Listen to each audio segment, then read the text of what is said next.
Hi there. In this video, I'm going to be looking at the effectiveness of human resource management through a range of indicators.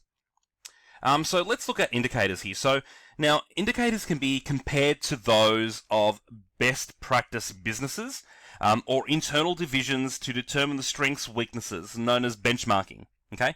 Now, a human resource audit is a diagnostic tool used to evaluate human resource policies and practices in order to identify problems and try and develop strategies and solutions in an attempt to rectify those problems. Indicators essentially are performance measures that are used to evaluate organizational or individual effectiveness. Okay, so a few of the ones we can look at are, for example, corporate culture. So a corporate culture refers to the values, ideas, expectations, and beliefs shared by members of the business. A positive work culture is the start of better work and employment relationships. Effective workplace relationships depend heavily on the quantity and the quality of a business's communication systems and the participation of employees in decision-making processes. We've now look at benchmarking key variables here. So we've got informal benchmarking. This includes any strategies such as networking through informal discussions, conferences, business visits.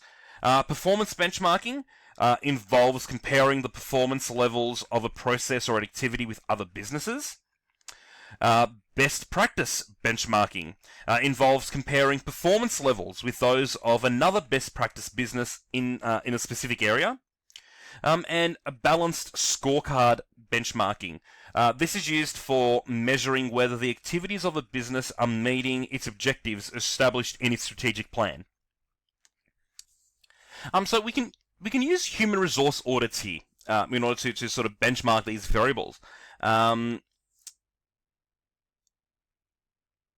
Basically, what we look at is an outside consultant conducts research, analyzes problems, suggests solutions. It could also be done through KPI analysis.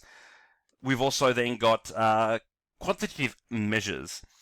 This allows a business to demonstrate the effect of indicators in economic terms. So numbers, data, figures may include variances in lost budgets, time lost or costs of injuries and sickness, percentage of goals achieved, the levels of labour turnover. Or qualitative measures, so much more fuller information as opposed to just numbers.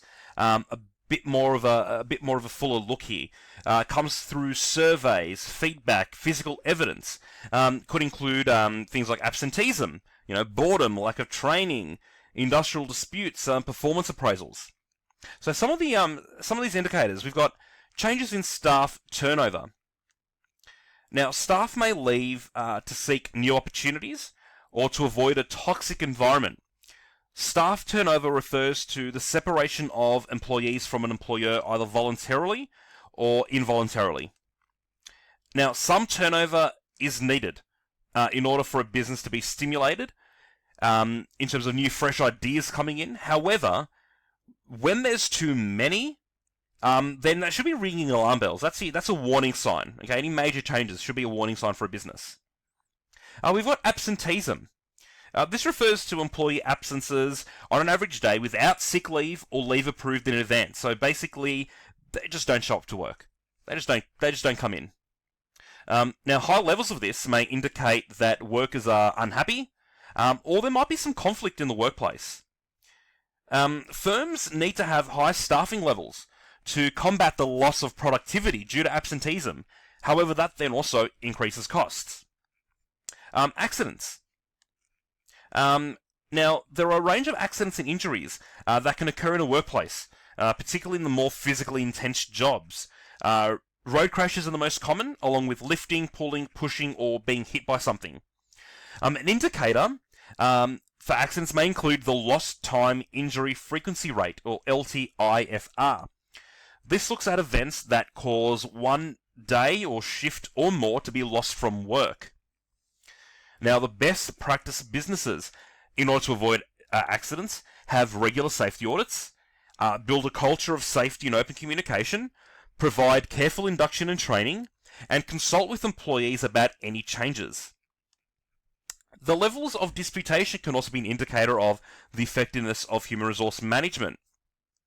Some overt forms of disputation include pickets by employees, strikes by employees, work to rule, which is where employees only work to what their contract or job description actually says and no more.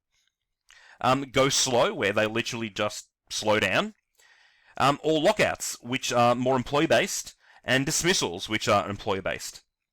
Or the more covert, the more hidden ones, hidden forms of disputation.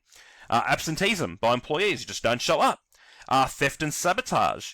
Discrimination by an employer. Harassment by an employer. And finally, one other indicator of the effectiveness of human resource management is worker satisfaction. Okay, now, employee satisfaction surveys are useful in helping employers measure and understand how their staff feel about their work, their management, and the culture of an organization.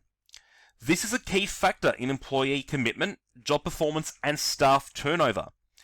Effective leadership is one of the most important influences on employee satisfaction. And employee satisfaction is improved by matching the purpose of the business with the skills and the cultural fit of the employee. If the employee is doing what they know best, then they will be much more satisfied. So I hope this brief video on the indicators of the effectiveness of human resource management has been useful. Thank you.